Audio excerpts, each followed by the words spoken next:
Olá, bem-vindos ao podcast É de Nossa Conta. Ao meu lado, o presidente da Associação Comercial da Bahia, Paulo Cavalcante, que também é empresário, escritor, dentre outras tarefas, né? Além de ativista social, né, Paulo? Mais uma vez a gente aqui dividindo essa mesa redonda nessa casa bicentenária que é a Associação Comercial da Bahia. Maravilha, Fernando. Hoje nós temos, gente, um grande, especial convidado.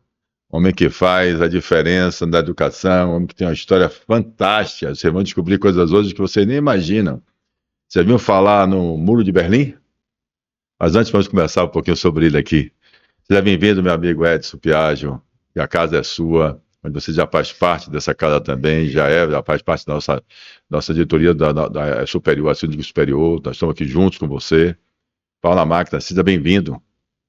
Muito obrigado, Paulo, por essa oportunidade de estar aqui nessa casa de mais de 200 anos, né? Que é a história da Bahia, não só da Bahia, podemos dizer, a história das Américas, né? Exatamente. Começou por aqui, é uma oportunidade muito rica para mim estar aqui falando alguma coisa sobre alguns projetos também no qual estou envolvido. Eu fico muito feliz. Nós estamos muito ansiosos para escutar seus projetos. Quer apresentar ele direito aí, Fernanda, por favor? Edson Piaggio, coordenador regional da Associação do Shopping Center de todo o estado da Bahia. Ele também que é contador, ele diz que é contador profissional, mas também conta histórias, né?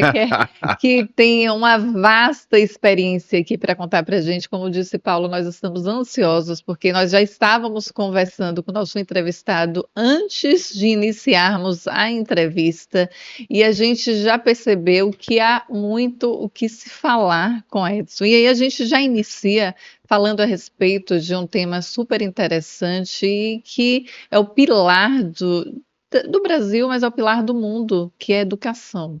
É algo que Paulo sempre frisa aqui em nosso bate-papo, que a gente tem sempre discussões profundas aqui, e eu não tenho dúvida que será uma discussão profunda também com o senhor aqui, já que o senhor é fundador, né, da cidade educadora e Ipacaetá, olha, quase não sai. O município dele, Ipacaetá, saiu certinho. É Ipacaetá. Tá, eu anotei, Ipacaetá, agora foi, que é um município de 2.000 pessoas, é isso? 2.500 pessoas na sede, 15 mil no município. Deixa ele falar melhor, não é? Não vamos deixar, por favor.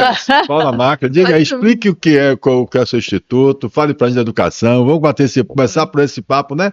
Tão legal, é super que tem a ver com a consciência cidadã participativa, tem a ver exatamente com o que eu acredito. Nós acreditamos que a educação é primordial. Você não pode imaginar pensar uma cidade, um país a longo prazo, um país desenvolvido, se você não coloca a educação em primeiro lugar. E é muito importante que as pessoas entendam disso. E o que me inspirou eu desenvolver esse projeto da educação foi um pensamento do Nelson Mandela, que disse o seguinte: a educação é a arma mais poderosa que você pode usar para mudar o mundo. E no instituto que nós criamos, que é o IPMAC, que é o Instituto Professora Eulina, que é minha mãe, e Maria Cristina, que é minha sogra, e que minha mãe foi professora lá durante muitos anos, ensinou a 3 gerações de Ipacaetá. Então, eu achei que era muito importante criar esse instituto para despertar naquele jovem que vive naquela cidade pequena, que eles podem melhorar o curso da sua vida para melhor com o conhecimento que sua educação traz. Então, nós criamos esse instituto, que é do ponto de vista jurídico, é a organização civil de interesse público, sem fins lucrativos, que as nossas organizações mantêm, e aí o interesse lá não é somente o conteúdo do banco da escola, na sala de aula, não. É, acima de tudo, você formar cidadãos com capacidade de criticar, de avaliar, de ser um agente transformador no contexto em que ele está inserido. E com base nisso, nós criamos esse instituto e tivemos, com o apoio da prefeitura local, que é necessário. Essa é a pergunta que eu ia fazer para o senhor. É uma ação mista, é uma ação da prefeitura junto com o seu instituto, ou é uma ação sua? Como é que é o orçamento desse trabalho? Não. O Instituto é orçamento só das nossas empresas. Ah, Nós precisamos da prefeitura quando nós resolvemos uma parceria, a então. parceria para transformar a cidade Ipecaetá como uma cidade educadora, que é a primeira e única da Bahia, que eu espero que não leve muito tempo sendo a única. Aí precisava da prefeitura, porque existe em Barcelona uma associação internacional de cidades educadoras, que foi criado em Barcelona, em 1990, com vários países do mundo todo, criou-se que é o conceito que é uma cidade educadora. O que é importante para uma cidade? É além da sala de aula, né? Muito além da sala de aula. A sala de aula também faz parte. Mas ele tem um processo que primeiro é preciso que a prefeitura, a cidade, assuma um compromisso perante a Associação Internacional de Cidade Educadora. Então, o prefeito tem que ter um projeto de lei para ir para a Câmara tem que aprovar, porque não pode ser apenas um projeto de um mandato, tem que ser do município, porque ele é transversal, você tem que envolver toda a sociedade nesse processo, e nós fomos a primeira, exatamente, a cidade que ganhamos esse título no Congresso Internacional de Cidade Educadora, que teve no ano passado em Curitiba. No Brasil foi o segundo, que o primeiro foi em 1908 em São Paulo, esse teve em Curitiba, e nós tivemos a honra de receber o título, quer dizer, foi na Bahia, recebeu no Brasil 2 do Paraná, cidade do Paraná, uma de Rio Grande do Sul, do Nordeste, nós, e uma de Portugal. Você vê dos 5.575 municípios que tem no Brasil, só 34 cidades estão inseridas nesse conceito de cidade educadora. E a maioria dela está entre Rio Grande do Sul e Paraná. No Nordeste tem 5, que é duas em Pernambuco, uma no Ceará, uma na Paraíba e agora Ipecaetá, aqui na Bahia. Nós temos que assumir esse compromisso que você assume com a Associação Internacional, você tem que prestar conta anualmente, porque senão você pode perder esse título. E quais são as transformações que acontecem na comunidade e na escola? Primeira coisa, a gente precisava como você levar isso na sociedade, para a sociedade entender, porque o que vem sempre à mente, que é na sala de aula em que você pode fazer dali uma cidade educadora. Não, é também na sala de aula, mas acima de tudo é você envolver a sociedade. Espetacular. E tinha o problema seguinte, você sabe, na hora que vai implantar, a Secretaria da Educação tem um problema, então o Instituto PEMAC liderou esse processo, e hoje nós contamos com uma pessoa que você conhece muito bem, Conheço muito bem, está implantando, ajudando a implantar, que é o Ney Campelo.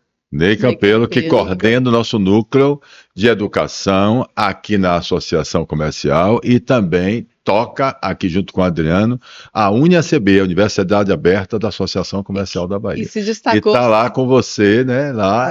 Fazendo implantando. Maravilha. É um projeto para e se destacou 10 anos. Secretário da Copa também, né, Ney Campelo? Foi secretário da Copa e também está aqui conosco e foi secretário municipal de Salvador e foi superintendente do estado da Bahia desse governo passado da educação. Então ele tem muito conhecimento, é um educador nato, ele efetivamente nasceu para educar. Eu conheço o Ney há muitos anos e posso tranquilamente, além de ter uma relação próxima com ele de amizade, sei do talento dele como uma pessoa que vive com o intuito de melhorar e de conscientizar e de educar. Muito bom, parabéns. Até o governador me chamou e disse, Piaggio, como é que nós fazemos, o que é que o PEMAC pode fazer para levar esse conceito de cidade educadora em outros municípios?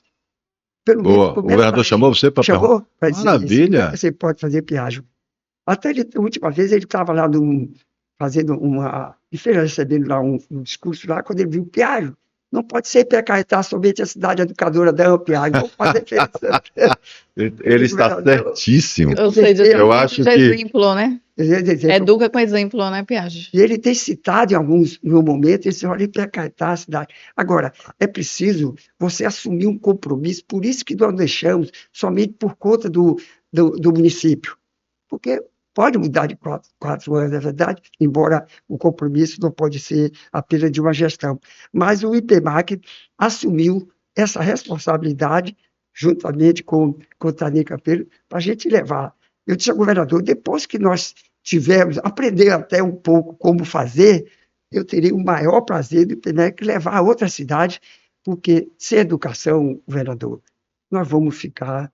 Eu até disse a ele, tive a ousadia de dizer para ele, governador, eu quero parabenizá-lo pelas escolas importantes que o senhor está fazendo. Excelentes escolas, estrutura fantástica, eu tive o prazer de estar junto com ele. Se nós não criarmos conteúdo, governador, com 3 anos, o campo de futebol está cheio de capim, a água da piscina está verde e o banco do teatro já está quebrado. Como é que você faz um teatro? Tem que criar conteúdo, você tem que criar ali peça. De repente, você tem ali naquele município um grande ator, uma grande atriz, você tem que criar, não é somente fazer lá as informações, você problema. Me perdoe, eu te interrompeu. Eu sei que, na verdade, como é o tão bate-papo aqui, eu não sou entrevistador, né? Nós somos aqui entre amigos, sempre o bate-papo é construtivo, como falo sempre, é da nossa conta, é para despertar a consciência cidadã participativa. E eu me empolgo quando vejo um trabalho desse que eu já conheço, você sabe que eu já conheço, já estamos juntos. E qual é a questão? É muito mais do que isso. Quando eu falo da consciência cidadã, eu estou falando de todos nós, de todos os eleitores, de todo cidadão brasileiro. Então, o trabalho que você faz e que outros empresários fazem aqui no nosso estado, não só no estado da Bahia, mas no Brasil, né? A gente tem, você vai lembrar que a gente conversou sobre isso, nós conversamos sobre o trabalho que o Shopping Salvador, qual é o nome dele? Que o dono tem exatamente, que ele fez um muito importante. Maravilha, e o investimento dele, você vai lembrar disso, o investimento dele, se eu não me engano, se eu não estou enganado, era coisa perto de 10 milhões de reais por ano, né, investindo exatamente nos bairros mais necessitados ao redor do shopping dele, onde ele pega aquelas crianças também, leva, arruma eu acho que é por aí a educação, a gente vai lembrar que nós falamos sobre isso naquela época, você me deu essa informação. E o que acontece é o seguinte, gente, a campanha, e eu não tenho dúvida do esforço, e não só do esforço, da vontade e da política que vem fazendo a educação, que o governador da Bahia, Jerônimo, vem fazendo. Tá aí as escolas, que você colocou bem o conteúdo, mas o que a gente, pegando o que você falou, que eu não chamo de ousadia, eu chamo de contribuição, a gente precisa, e eu tenho certeza que ele vai gostar de ouvir pessoas que digam a ele o que a gente precisa fazer para contribuir, porque afinal de contas a educação nem segurança pública é responsabilidade só do governador, está na Constituição Federal, é de nossa responsabilidade. Todos nós somos responsáveis pelo que está acontecendo nesse país. É por isso que eu digo todo santo dia, democracia participativa é quando a gente exerce a nossa cidadania. Agora, para fazer isso, precisa existir consciência. A palavra consciência cidadã participativa transformadora vai transformar se tiver consciência. E essa consciência precisa de campanhas, precisa o que nós estamos fazendo aqui, desses podcasts, trazer pessoas especiais como você, com a sua história, como você tem linda, maravilhosa, trazendo a primeira cidade educadora, e com a história da sua mãe, de sua sogra que você coloca aqui, com a história, com amor e porquê, com a dedicação que vocês vêm fazendo isso. Então, ainda bem. Mas se a gente não começar a mostrar que a educação pública não é gratuita, começa o erro simples. Se a população, se os cidadãos que usufruem do serviço público, seja ele qual for, achar que é gratuito, que é um favor, você não vai ter efetivamente a transformação. Porque esse serviço público, a educação pública, ela é cara e é paga com os impostos, com os nossos impostos, de todos os cidadãos, precisa corrigir, né, Bertão? Brasileiro. Então, o que eu quero colocar é o seguinte, todos nós pagamos impostos, e esses impostos que vão através do ICMS, imposto de renda, seja qual for, ISS, o imposto que for, que vai direcionado uma parte desse orçamento para essa educação pública que não é gratuita. O que é que acontece com isso, Paulo? O que é que você quer dizer? Eu quero dizer que quando você não percebe que que quando você acha que ela é gratuita, que você acha que é um favor, você não cobra, você não exerce, você estraga.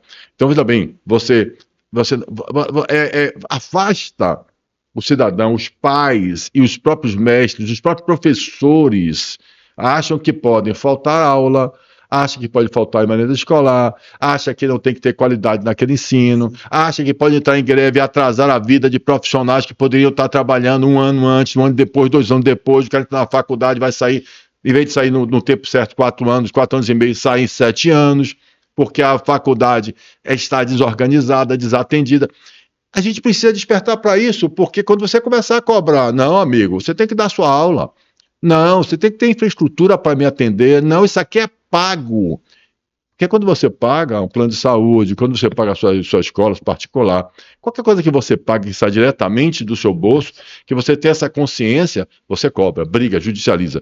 Mas quando você indiretamente não entende porque não tem conhecimento, porque não tem consciência, porque não tem educação para entender, cabe a nós uma campanha. Então, o que eu teria, não é ousadia, a contribuição para dar ao nosso Estado e ao Brasil é que sim, é campanha nacional sobre a consciência cidadã participativa transformadora. É sim, mostrar o seguinte, a sua escola não é favor, não. Não é nenhum executivo, seja de qualquer nível, que está lhe dando de graça, não. Quando você pensar assim, as escolas do Brasil, de toda a cidade da Bahia, do Brasil, vão passar a ser, claro que com métodos, com pessoas como a gente, motivadas, multiplicando isso, né, sendo multiplicadores como você faz, contribuindo com as instituições públicas, constituindo com as escolas, com a educação pública, a gente vai transformar os países, transformar ele em um país de ponta. Então, é essa a linha que eu poderia contribuir. Eu só interrompo para dizer, não é gratuito, vem dos nossos impostos, e a gente precisa. Fora isso, vem exatamente de empresários como você, que tira grande parte, eu também sei que é grande, já começou, do seu orçamento, que pega os ônibus para ir buscar aluno nas fazendas, passa pela área lá para trazer, porque eu sei também, porque eu tive o prazer de conhecer uma das suas Coordenadora. qual é o nome dela? Tarsila. Tarsila, um abraço para você, excelente trabalho, maravilhoso, faz com amor. Com amor. Fale um pouquinho dela aí, o do seu trabalho. E ainda, Fernando, eu me empolguei. Nós temos lá diariamente psicólogos, música e dança. E a psicóloga, além dela fazer o trabalho em grupo, às vezes ela faz o trabalho individual para alunos que precisam. Na pandemia, teve alunos que estavam se mutilando. Então tem toda essa preocupação. E os jovens, nós já temos, para você ter ideia, em Pecaetá, mora 15 pessoas moram lá, que tem curso superior. Nós já temos 22 alunos com curso nas faculdades. Boa. Fizemos um convênio com acordo de parceria com a Universidade Federal do Recôncavo, e já temos lá 22 lá na Universidade Estadual de alunos. Nós queremos que hoje o grande desafio que o Instituto Pensafio nós estamos agora é o que fazer para que esse jovem possa voltar à sua cidade e ser ali um elemento multiplicador, como criar renda. Aí vou ter que fazer um convênio com outras instituições, com o SEBRAE e outras, para que ele tenha oportunidades com a gente, porque, claro, mesmo que ele se forme, ele vá para outra cidade buscar, é melhor do que nada. Mas seria melhor ainda que ele pudesse, ali mesmo, naquele ambiente, transformar seu exemplo. É isto, dentro disto, que a educação é a mais poderosa. Eu sou apaixonado pela educação, na convenção. Eu digo sempre, perguntar, por que você criou o IPEMAC? Foi com o propósito de levar aqueles jovens a eles acreditarem que ele pode mudar o rumo, o curso da sua vida para melhor. Através do quê? Do conhecimento que sua educação traz. Eu tenho uma filosofia que eu digo sempre. Primeiro, você tem que desejar ser. É verdade. Em seguida, acreditar que pode ser. Que pode ser. Depois ser. Trabalhar para ser. Sim. E depois comemorar por ter sido ser. Para mim aqui, isso é uma comemoração. Parabéns, meu filho. Adorei essa aí. Pô, aponte para lá para o pessoal ver aqui. Você apontou atrás, bota você para cá, aqui, ó. Deixa eu mostrar aqui. O que que ele está dizendo aqui, ó. Desculpa, tá? Ele está de comemorar aí, ó. Tá vendo aqui? Vamos lá, gente. Fale com eles também. IPEMAC, Instituto de Pesquisa. Como é? Instituto Professora Professora. Eulina e Maria Cristina. E agora me conte um pouco da história dessas duas figuras maravilhosas. Minha mãe foi professora dessa. Quando ela se formou aqui em Salvador, o primeiro lugar que ela foi ensinar foi no interior de Camamu. Camamu. Ela saía daqui 2 dias de Saveiro para até Ilhéus. De Ilhéus, ela ia a cavalo para um município que ela ensinava. E ela fez isso durante uns 2 ou 3 anos. Depois, ela conseguiu essa transferência para Ipecaetá, que naquele tempo não era um município, era um distrito que chamava Patos, que ela saía daqui de manhã e chegava lá. E minha mãe chegou lá, se apaixonou, conheceu meu pai, também se apaixonou por ele, ele se casou, e ela, quando ela fez 80 anos, nós demos almoço, e estava lá 3 gerações que ela foi professora. O filho, o pai e o avô. E ela, na época dela se formar, dizia, minha mãe já passou do prazo. Eu disse, não vou formar não. E quem vai tomar conta dos meninos? É isso aí. Não tinha professor, não vou. Depois de 5 anos que ela devia, que ela conseguiu ver a professora, ela conseguiu se aposentar. Então eu acho que a cidade pequena, como eu digo, hoje tem 2.500, e faz a diferença. E quando nós conseguimos trazer, inserir Ipecaetá no conceito de cidade educadora, para mim, quer dizer, maravilha. A Quinta do Nordeste, a primeira e única da Bahia. Eu só tenho um conselho para lhe dar. Fale da sua sogra, porque você falou de sua mãe, senão depois vai ficar registrado e sua mulher vai ficar chateada com você. Minha sogra Maria Cristina é uma pessoa extraordinária. Ela não era professora. Não. Ela se aprendeu, fez apenas um curso primário, mas era uma professora que chamava naquele tempo professora leiga, né? Que não tinha professora para um curso médio naquele tempo. Ela é uma daquelas professoras que adorava ensinar e era professora mesmo. Então eu achei que era uma coisa muito importante eu homenagear essas duas figuras tão importantes que foi, embora a minha sogra era da região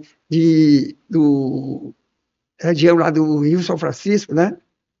E minha mãe não, que era aqui de Salvador, mas vivia o tempo todo em Ipecaetá.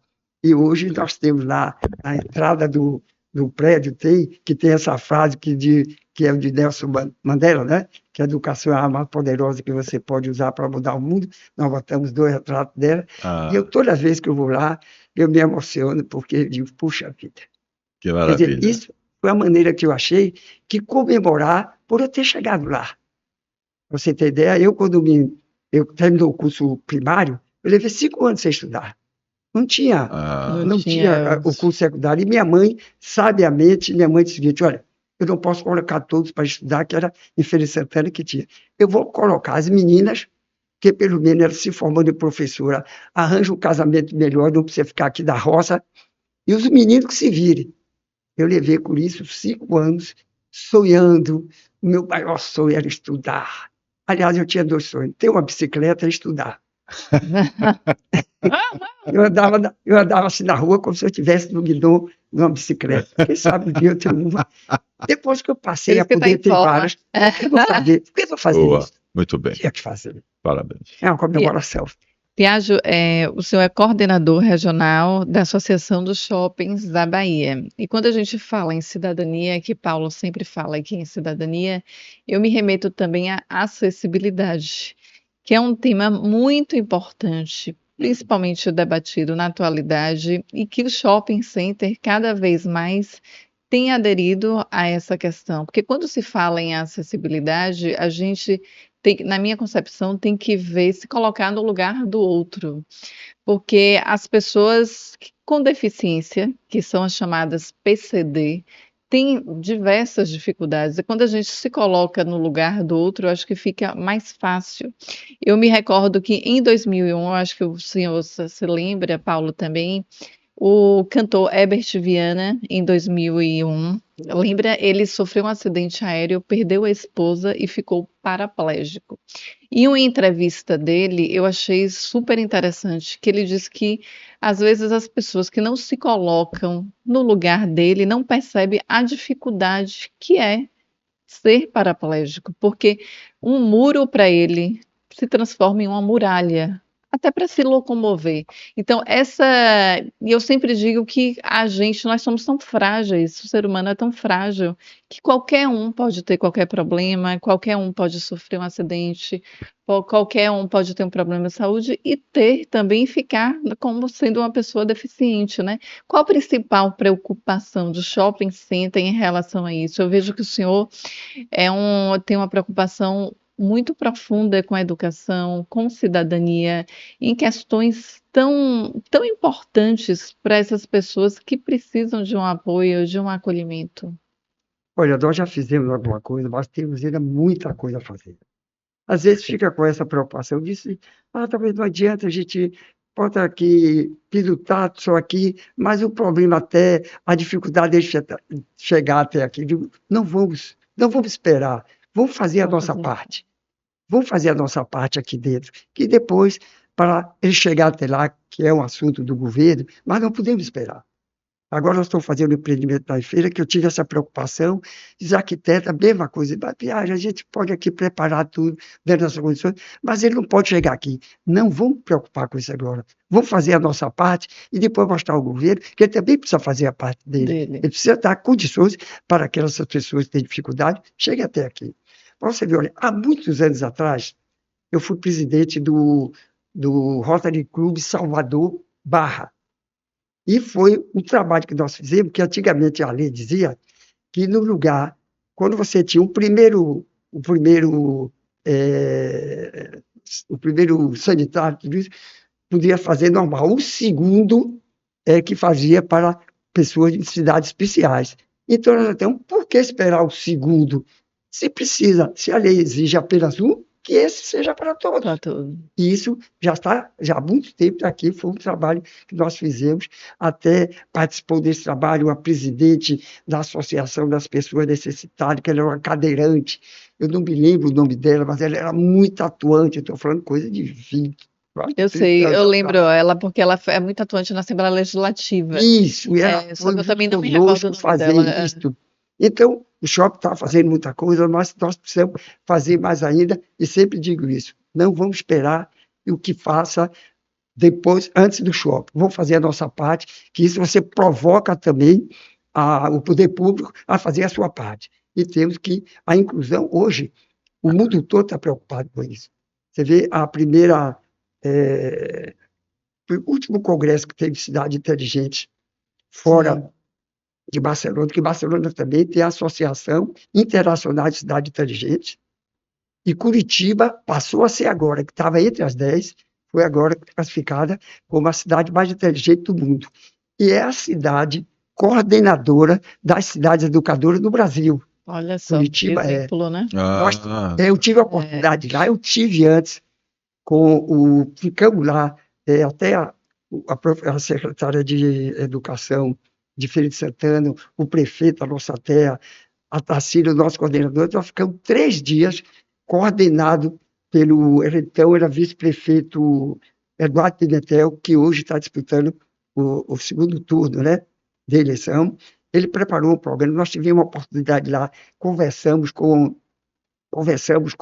professores, com alunos, visitamos escola, com o secretário, e Curitiba é uma coisa interessante. Deixa eu fazer uma pergunta. Você falou de Curitiba, para o Paraná, e tem uma discussão muito grande lá também sobre a questão que a escola militar, que podia trocar outro nome, né? Não precisa ser, efetivamente, eu acredito que existe um certo preconceito contra a escola militar. Eu acho que existe, né? Eu acho que é o contrário. Eu frequento, vou lá como exemplo, né? E tenho visto só não, como uma fundação, vocês sabem que eu também tenho uma fundação, Fundação Paulo Cavalcante, a Fundação Paulo Cavalcante tem apoiado, né, alguns jovens talentos, né, que é importante também. E veja que interessante, vários deles, assim, saem da escola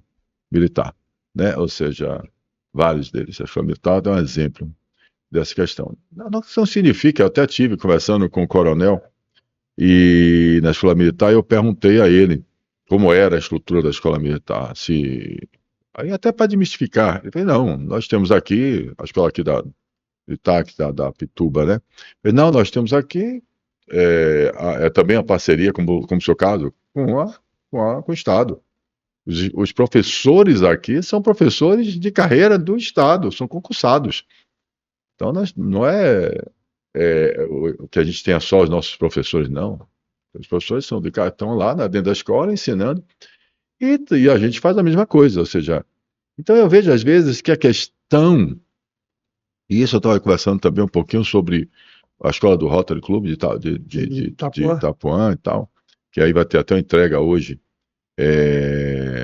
do óculos. Eles fizeram um exame, descobriram que 100 e poucos alunos da escola têm deficiência, e a fizeram o exame e estão doando os 100 e tantos óculos para todos os alunos, quer dizer, que é maravilhoso, você se preocupar não só, né, se preocupar com uma coisa que não está, vamos ver quem está enxergando direitinho aqui, porque atrapalha, e quem não está enxergando, tome seus óculos. Então isso é legal pra caramba. Mas esses movimentos sozinhos, é isso que eu estou chamando a atenção, ele precisa de mais, né? Não é só a doação de um óculos, que é importantíssimo. Gente, pelo amor de Deus, eu fico muito preocupado com as colocações, para não me entenderem mal. Eu nunca estou dizendo que não é importante doar um óculos, nunca estou dizendo que não é importante doar um brinquedo, nunca estou dizendo que não é importante doar uma cesta básica, eu não estou dizendo nada disso.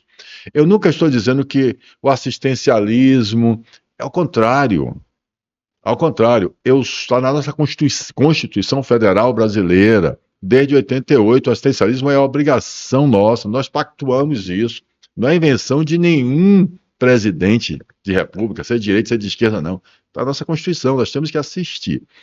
A questão é a seguinte, o que eu chamo a atenção é que quando a gente fez a Constituição, a gente fez para progredir, para transformar o Brasil nos países mais desenvolvidos do mundo. Nossa Constituição nos permitiu isso, com igualdade, educação pública, oportunidade. O que eu estou chamando a atenção sempre, eu bato essa tecla, é que a gente precisa mostrar às pessoas que existe sim a necessidade de disciplina, de respeito efetivamente aos outros. Né? Então, o que eu quero colocar é o seguinte, a pergunta que eu queria fazer é o seguinte, e eu vejo isso, né? Eu vejo nas escolas, quando você tem a disciplina, quando você tem a forma que as pessoas estão sabendo qual é o seu papel naquele local, como a gente vai trabalhar, a gente trabalha com disciplina, você tem um horário, você tem seu cartão de ponto para bater, você tem que sair, ou se você não vai bater, se você não chegar cedo para botar sua barraca para vender, mesmo que você seja informal, você não vai conseguir vender, você tem uma disciplina, você tem um trabalho que não pode se livrar dele se você quer ter algum resultado. Para chegar aqui, como você disse, para ter a história que você contou, para ser a criança que você foi, de ter os pais que você disse que teve, e disse assim, primeiro as meninas, depois os meninos que se virem, né? Muito parecido com minha mãe, que você contou aí, parecia muito minha mãe, tanto a história da professora, que minha mãe também era professora, como a história de pegar o cavalo, que minha mãe também pegou o cavalo para ensinar, como a história da primeiro minha filha que vai para estudar vocês que se virem, muito parecido. A bicicleta também, a minha história também, eu também queria uma bicicleta usada, e recebi com 15 anos uma Bíblia, né? Foi bem diferente da bicicleta. Vamos lá. Voltando à questão da disciplina. O que eu estou querendo colocar é o seguinte, eu acho que se a gente efetivamente tiver o mínimo de entendimento de que a gente precisa, veja bem, a educação exige uma concentração, e a gente precisa efetivamente participar disso. Eu insisto no seguinte, como está, a pergunta é essa, como é a escola educadora, a questão da disciplina dos alunos? Como funciona isso? Antes eu queria fazer um parênteses, que eu não posso, sobre o IPMAR, quer dizer, o orçamento todo é bancado pela nossa empresa, mas eu quero conhecer, o deputado Zé Neto colocou emenda esse ano para diminuir um pouco a despesa da minha... peraí, isso é importante, como foi? Zé Neto, o deputado federal Zé Neto colocou uma emenda para o IPMAR, depois que ele tomou conhecimento do projeto, eu digo até que se emocionou, disse, não, Piaggio, eu vou colocar uma emenda para participar desse processo, e esse ano, agora em 2025, nós vamos receber parte do nosso orçamento, Orçamento, que custo aqui, maravilha, que é o custo superior a mais de 1,1 milhão por ano, ele deu uma emenda para isso, que eu Olha que quero agradecer a oportunidade e maravilha. Por agradecer ao favor, deputado Zé Neto. Parabéns, aproveite e Neto. agradeça mesmo, porque eu vou reforçar, porque efetivamente é um exemplo. Veja o que é um deputado, um representante do povo, se preocupar, reconhecer um talento desse, que assim, ninguém pode dizer que não é, né? E isso, não sei se foi agora isso, Foi porque... agora, nasci para o exercício de Ah, 2025. parabéns, É, parabéns, deputado Zé Neto, não é à toa que você é o vice-presidente da Frente Parlamentar do Empreendedorismo, do qual eu tenho o prazer de estar, de vez em quando, em Brasília, tenho o prazer de estar lá ouvindo as suas propostas também, realmente fantástico. E o deputado Zé Neto sempre, Siga de exemplo, hein? eu sou da Assembleia Legislativa da Bahia, então acompanho o trabalho do deputado Zé Neto há muito tempo, né? Desde quando ele foi deputado estadual. E ele sempre foi um legislador preocupado com a educação. E deputado Zé Neto, que antes era um deputado de oposição, que agora é um deputado de situação, sempre foi muito combativo, sempre foi muito preocupado com a educação, então eu também estendo aqui os meus parabéns ao deputado estadual Zé Neto por ser uma pessoa, um parlamentar, né, sensível a este tema, né? Vamos lá, agora é minha resposta. É, Disciplina na escola. disciplina Na escola educadora, como é que na trata escola. isso? Vou contar também um caso curioso. Quando eu estive num desses congressos Cidade Inteligente lá em Barcelona, eu tive a oportunidade de estar com a prefeita de lá. Eu perguntei, durante esse período, que lá já está há 20 anos esse processo, que aí ele não tem prazo para terminar. Ah, é 20 anos. Não tem prazo para terminar. A cidade educadora é um projeto, que é um conceito que não tem prazo para terminar.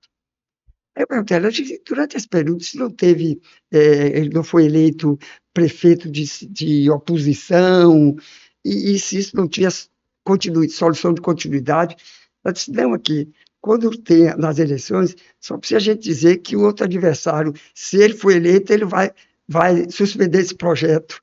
Ele corre no outro dia para dizer que não, esse eu garanto que eu vou continuar.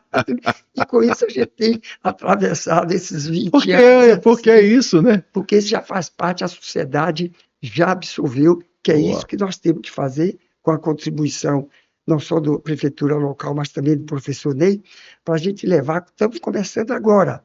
É um trabalho de longo, mas como eu disse, toda a caminhada de 1.000 quilômetros começa com o primeiro passo, né?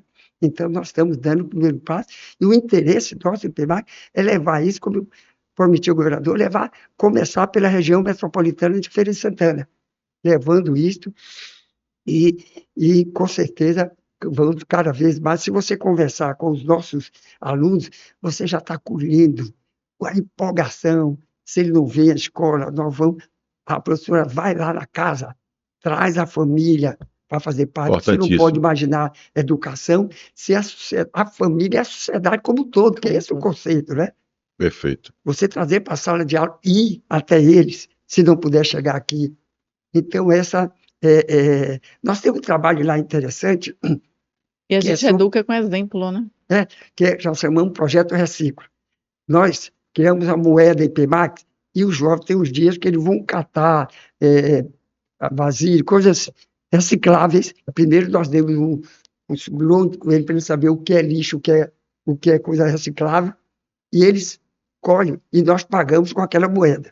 E fazemos, no fim, por doação, fazemos um desfile de moda em que apresentamos e vendemos aquelas peças. Às vezes ele quer comprar a casa, quando chega lá, não deu, diz, pô, amanhã, da próxima vez eu vou acordar 5 horas da manhã para juntar um carro de dinheiro para comprar aquela casa. Então, estou envolvido, você está lhe dando educação financeira, você está dando responsabilidade social, você está vendo cuidar com o meio ambiente, e o trabalho o quê? E o trabalho conjunto, trabalho coletivo, trabalho em grupo. Isso que faz parte, que foi um projeto que a Tarsila, que criou exatamente esse processo. Eu queria também ter a oportunidade de falar sobre o Pensar-feira. Pensar-feira, e também, você tem uma coisa também que eu anotei aqui, que foi a robótica. O Games. Gamificação. Gamificação. Fale, por favor, né? Vou falar um pouco, começar por Instituto Pensar-feira. Eu me lembro, uma vez um político finado Delfim Neto. Delfim Neto. Ele uma vez me disse, uma oportunidade, ele disse, olha, não peça a um político que ele não se preocupe com a próxima eleição. Se você pedir isso para ele, você está pedindo que ele deixe de ser político.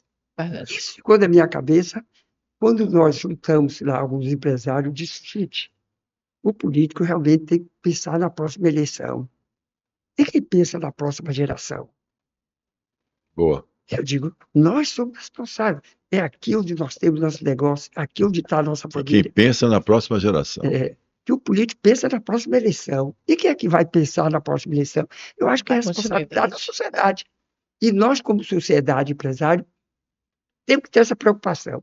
Então, o Instituto Pensa-Feira, que é também uma organização civil de interesse público sem fins lucrativos, que foi criado com este objetivo, pensar a feira a largo prazo. Que feira nós imaginamos para nossos netos, nossos filhos? Que feira? É uma feira industrial? É uma feira de comércio, de serviço?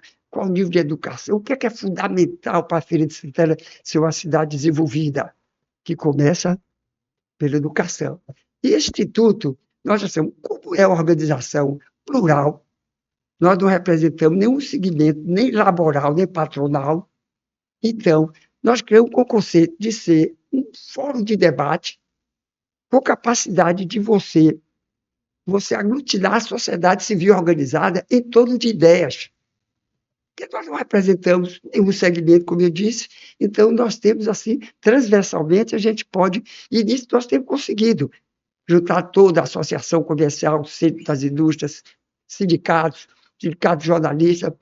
Então, essa nós achamos que era um meio de a gente poder pensar. E fizemos, como sempre, nós temos que fazer uma agenda, e fizemos uma agenda que estamos agora empenhadíssimos. Eu estou muito contente com o que está evoluindo, que eu vou dizer para vocês o que é. Então, nós criamos, e tem uma diretoria, um conselho consultivo, que toda a sociedade tem. Esse conselho consultivo é composto de 50 pessoas, 10 segmentos da sociedade. Você tem lá dos mais diversos segmentos da sociedade são representados. E que a gente, dependendo do assunto, discute, quer dizer, a ideia. Agora nós estamos com uma ponta preocupação, que nós falamos, tudo bem, nós estamos pensando em Feira de Santana, mas não somos mais crianças. Nós temos que levar o jovem a pensar a sua cidade. Eu digo, como fazer isso? A gente colocar numa sala de reunião e fazer um discurso? Não. Isso não vai funcionar. Eu digo, vamos o quê? Buscar academia. Chegamos na universidade, procurei a reitora, digo, reitora, nós queremos trazer esse jovem pensar a sua cidade. Mas eu não queria pensar com discurso, não. Eu queria pensar de uma maneira prática. Então, o que é que eu queria? Que a universidade fizesse a curadoria para a gente pegar um tema, por exemplo, mobilidade urbana da cidade. Joga isso para os jovens, para ele dar opinião, para ele dar sugestão, dar uma ideia dessa. E a gente pega essa ideia, cria essas ideias, cria uma comissão independente, para a gente ver qual foi a melhor ideia. Essa ideia, a gente publica essa ideia, dá um prêmio para primeiro, segundo lugar, um prêmio pecuniário, leva para a prefeitura se o assunto for municipal, leva para o governador se o assunto for do governo estadual, e leva também para o governo federal, para essas pessoas. Então, vai levar ele a pensar. Aí a reitora achou muito bem, e nós já estamos fazendo, já está discutindo o convênio para fazer, e nós queremos dar a primeira coisa, que é uma coisa que está no mundo todo preocupado com o problema de mobilidade urbana, né? Que eu acho que a cidade, hoje, nós estamos a fazer agora 8 bilhões de pessoas no mundo, né? 8 E essas outras pessoas praticamente estão ocupando apenas 3% do planeta. O conceito de cidade tem que mudar. Não pode ser um conceito de cidade há 50 anos atrás, não. Tem exatamente. Hoje, na cidade inteligente, não tem mais, está chegando um momento de não criar mais a cidade para os carros, tem que criar a cidade para as pessoas. É verdade. O último congresso que teve de cidade inteligente foi reinventando a cidade para as pessoas. E Barcelona tem isso. A rua, bota um terço para o carro e 2 terços para as pessoas.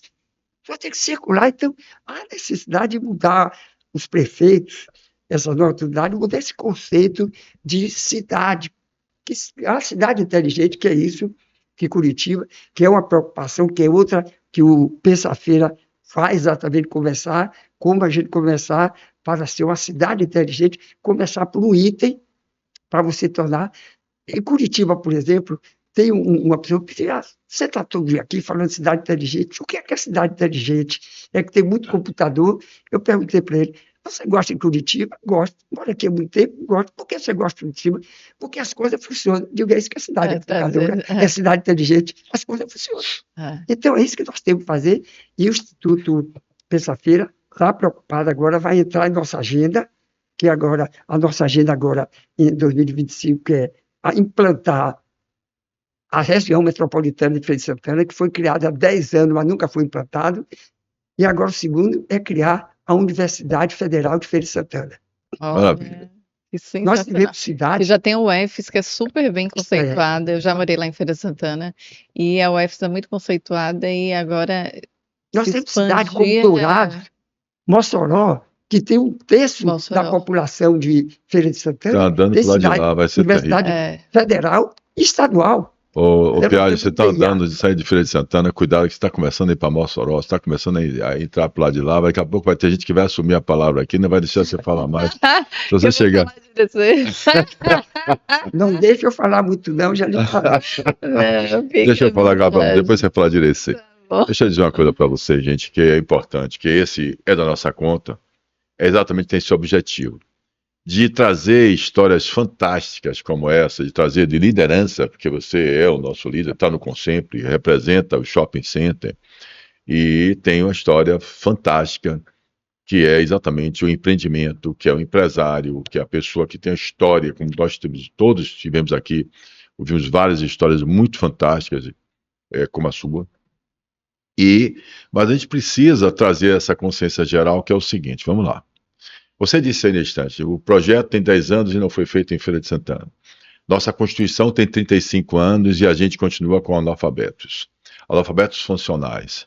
A gente precisa compreender e entender que sem a participação, ou seja, não é só isso, a gente precisa, você falou uma palavra que eu achei espetacular, engajada e estarmos juntos. Você procurou a universidade, você procurou o prefeito, você procurou o governador. Veja que quando você foi para Paraná, você foi para Curitiba, você foi para Barcelona, né? Então isso é fantástico. É isto que a gente chama efetivamente da gente buscar ter consciência cidadã participativa, participar, trazer experiência e tocar o barco. O que eu chamo de coordenada, de ações coordenadas, que a gente não pode deixar de levar em consideração, aí você vai ver o meu ponto de vista. Eu fiz inclusive um projeto de lei agora. Quando saiu, está pronto o projeto de lei, já publiquei na Fundação Paulo Cavalcante, estou vendo como é que eu vou fazer. Tem aqueles 2 projetos, aquele que vocês vão nos ajudar, que é da Santas Casas, que a gente quer, efetivamente, que as doações das pessoas jurídicas às Santas Casas sejam batidas no imposto de renda, que eu acho mais justo, né? Eu acho que salvar-vidas não tem preço e a gente não pode tributar a solidariedade, a gente precisa, efetivamente, entender isso, que ajudar a saúde pública, como estou falando dos óculos, é fundamental. E se a sociedade quer contribuir, não só com dinheiro, né, mas como você está fazendo, não é com atitude, com gesto, com a forma, com inteligência, que é o que você faz, inteligência cidadã, né, que eu chamo de inteligência cidadã, é o meu segundo livro que está lançado, que eu falo sobre isso, inteligência cidadã, maturidade da nossa inteligência cidadã.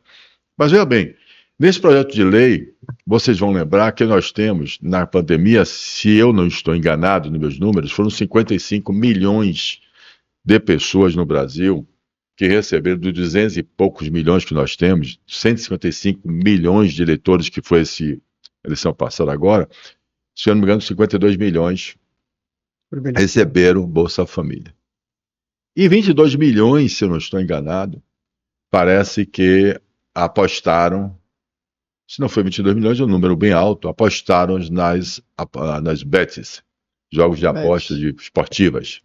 Foi um escândalo quando a Receita Federal chegou a essa conclusão através do Pix, e colocando que, inclusive, o valor das apostas chegava a R$600 e tiveram 1/4, se eu não me engano, das pessoas que fizeram apostas do dinheiro que recebe da Bolsa Família.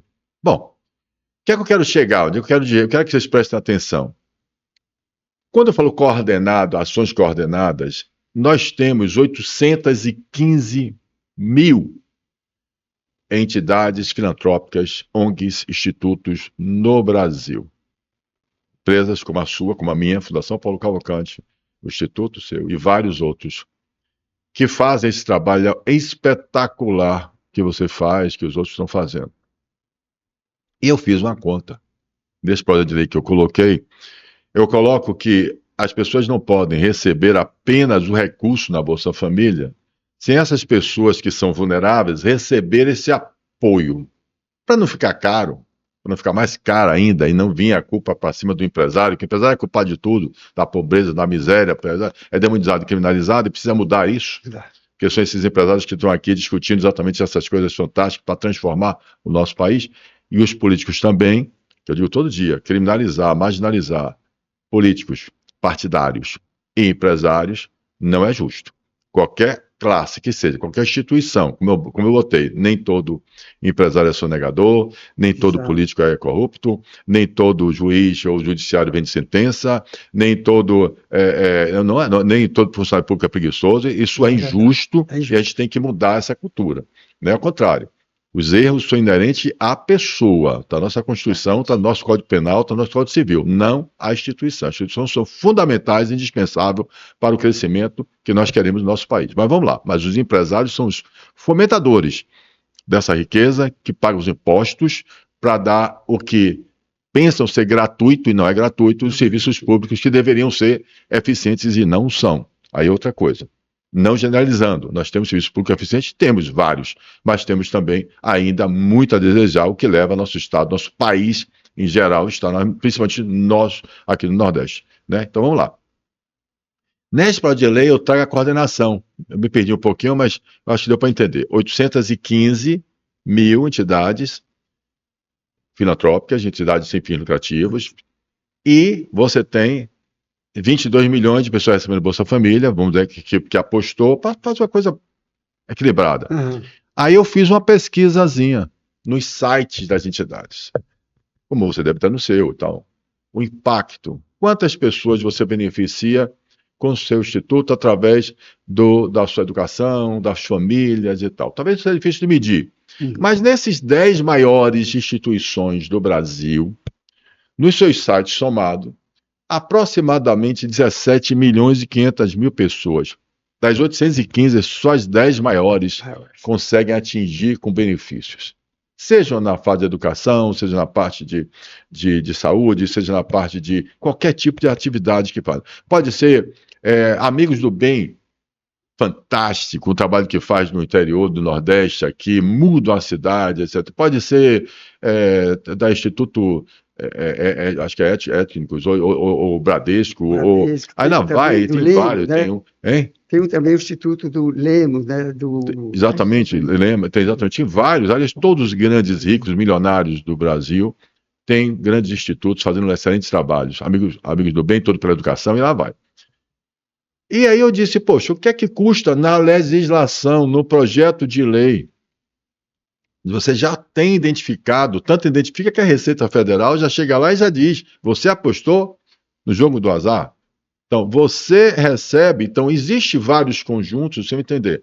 Então, você tem associações de classe empresárias, a nossa Associação Comercial da Bahia, a Confederação de Associações, todas elas, associações de todas as classes empresárias, onde nós, empresários, empreendedores, somos responsáveis pela transformação do nosso país. Quem mais pode fazer para esse país são os que menos precisam, os que já conseguiram sair do seu sonho da bicicleta e que pode transformar em várias bicicletas, que nós falamos aqui na nossa live, no nosso podcast. Então, veja bem, a coordenação, o projeto de lei é simples. Você tem as universidades, você acabou de procurar, o que você fez? Você tem as classes empresárias, associações de classes empresárias, os projetos dele, como o meu, Marsúpio, de atendimento ao informal, acolhimento ao informal, que é maravilhoso. Você acaba que são os pais desses alunos da escola pública. Você tem as entidades filantrópicas do terceiro setor, que já fazem esse atendimento, que já pegam dinheiro da Lei Rouanet, do esporte, pegam dinheiro da não sei o que lá, pega as emendas dos deputados para tocar o barco, já existe esse trabalho. Imagine você coordena tudo isso junto. Imagine esse conjunto, Fernanda, e vocês que estão ouvindo, você entender. O conjunto do trabalho espetacular do terceiro setor, O trabalho espetacular da Bolsa Família Essencialismo, né, da educação, é a educação. Aí você pega a classe empresária, traz a classe empresária, as empresárias também, com as ONGs também, e o governo do Estado, os ministérios, o Ministério digamos, do Federal, como é o nome? Ministério Social. Social. E o nome dele, pelo amor de Deus, sou horrível para isso. Mas você tem do governo federal, o Ministério do Governo Federal, as secretarias dos estados, pode ser o que for, da mulher, do que for, você vem para os municípios. Cria-se uma comissão mista, participando os empresários, como você, como eu, com as associações de representatividade de apresentações, acolhendo informal e tal, como você falou, a família educadora não existe sem eu estar junto à família, como você faz muito bem. O seu modelo, estou dizendo que o seu modelo, e tem vários outros modelos no Brasil espetaculares. Então, você pega tudo isso e coordena em um projeto de lei.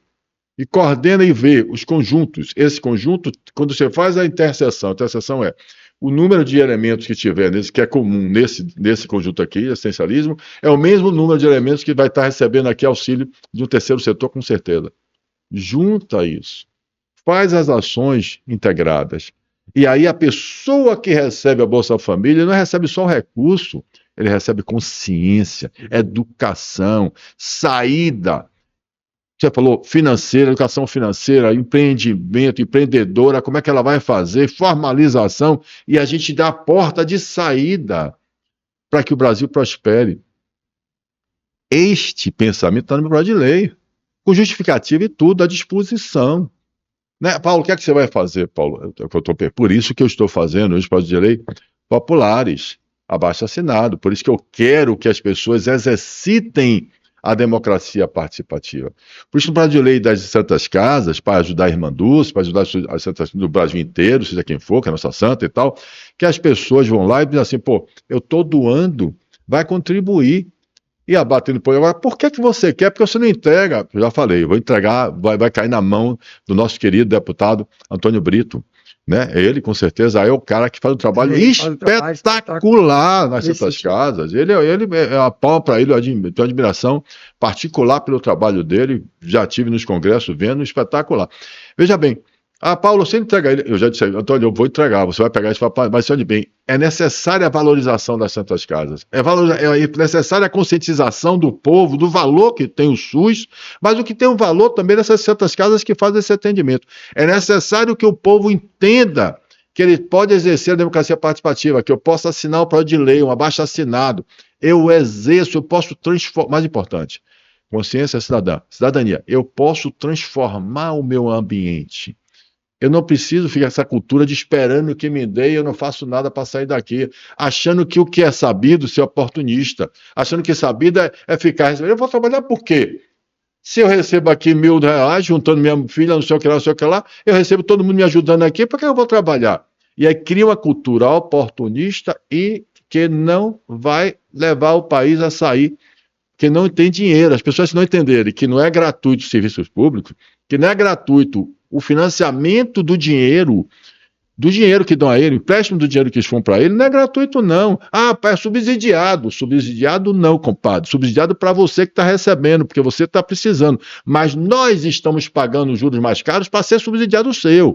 É só entrar no site do Banco Central e você vai ver lá ele explicando isso. Desculpe, eu tomei aqui a entrevistado de você, mas eu me empolguei porque eu acho que é a solução. Eu acho que esse é o papel da nossa conta. É a gente construir pensamentos juntos, bater esse papo e levar essa informação. Lindo o seu trabalho, espetacular. Mas o que é que você acha dessa minha ideia? Olha, a coisa que me faz cada vez admirar, ser seu fã, é mais do que admiração, é o seguinte, eu acho que nós como cidadãos, nós temos, claro, nós como pai, como filho, como irmão, como esposo, mas você tem que ter o que eu chamo de um propósito social. Exatamente. Tem que ter. Eu costumo ter dois pensamentos que me orientam muito. O primeiro que eu digo, o problema não resiste ao confronto sistemático. Isso você está fazendo. E outro que eu digo o seguinte, o problema não resiste ao confronto sistemático. Certo. Outra que eu digo sempre, os desafios é que faz a vida ser interessante. Verdade. E superá-los é que faz a vida ter sentido. Eu acho essas duas coisas, eu gosto disso, isso Fantástico. me faz, né, cara? Você tem um propósito, tem um Tem. propósito social. Isso aqui também, então eu acho que nós, como cidadãos, temos que ter um propósito, Boa. independente daquelas obrigações corriqueiras nossa, como eu disse, de ser o empresário, patrão, tudo. Porque na medida, você dá emprego é muito importante, É claro. mas você tem a sua recompensa pecuniária, né? Dá emprego. Mas isso que você faz, entendeu? A sua recompensa é diferente. É isso. É aquela que você vai transformar. Aquele aluno que lá aprendeu. Caramba, eu digo, se 10% desses alunos, seu exemplo, tá? Não tem coisa melhor. Então, é um propósito. É isso Você aí. tem um propósito. Adorei. E Propósito. você tem isso, me faz repetir aqui e admirar por essa razão. Paulo, você tem um propósito. E isso vai transformar. Não tem que preocupar, como diz o chinês, a caminhada de 1000 quilômetros começa com o primeiro passo. É isso aí. Verdade. Falando nisso, eu queria, não podia terminar, porque já avisaram que a gente não queria terminar, sem fazer uma pergunta para você que eu estou curioso. Me conte a história do Muro de Berlim. Ah, Essa é boa. eu estava lá em Berlim com um amigo, numa viagem de férias. Eu tenho o hábito de viajar muito. Eu tinha uns jovens, ainda não tinha casado. Um dia eu resolvi dar uma volta literalmente ao mundo sozinho. Não foi uma coisa, não tem coisa pior do que você levar, como eu levei uns 70 anos, dias, sem ninguém te chamar pelo nome. Não tem coisa Olha, pior. De solidão, chamar só senhor, senhor, não, eu quero que me chame Piacho. tem uma pesquisa, Piaggio, que 70 dias? 70 dias. diz que tem uma pesquisa que o que a gente mais gosta de ouvir é nosso nome. Nossa, não. É tanto que na oratória, eu já fiz curso de oratória, eles ensinam a gente repetir quando está falando, conversando com a pessoa, o nome. Por exemplo, eu repito Piaggio, eu repito Paulo, porque é o que a gente mais gosta de ouvir, é o nosso nome, porque você está dando importância, né? Eu tenho um hábito, É, quando é eu entro no interessante. táxi, a primeira coisa que eu pergunto, seu nome, Ah, porque ele antes é João Manuel, não é taxista. Eu chego no restaurante, quando vem o garçom, por favor, seu nome. Então, eu acho que isso é muito importante. Valorização. Então, voltando à história do mundo, eu estava lá de férias com um amigo em Berlim, e saiu à noite, no início da noite, e viu uma confusão assim, gente, tudo isso. E quando fui aproximou, estava um gente com picareta derrubando um muro estão quebrando, derrubando o muro de Berlim. E aquilo me entusiasmou. E eu cheguei lá, pedi uma picareta no cara e ajudei a quebrar o muro. Fez parte da história. Entusiasmado, peguei o Que coisa maravilha. E eu ajudei. Você vai levar um pedaço do muro? Levei um pedaço do muro, trouxe para casa e coloquei, mas tive uma grande decepção. A minha secretária chegou lá e disse, eu perguntei, cadê o negócio de que tinha aqui? Doutor, era um negócio de barro aí, eu joguei fora, eu não tinha. É brincadeira de Berlim, Mas eu fiquei até de manhã. Isso era mais ou menos umas 9 horas. Amanhecemos no dia, aquela farra, e eu quase não continuei, não quebrei mais o muro, porque o alemão que me emprestou pediu de volta, mas eu bati com força. Aqui é democracia. Mas é interessante, né? Essa importância, né? Você vê que é interessante, você viveu isso, viveu quebrar, derrubar o muro de Berlim.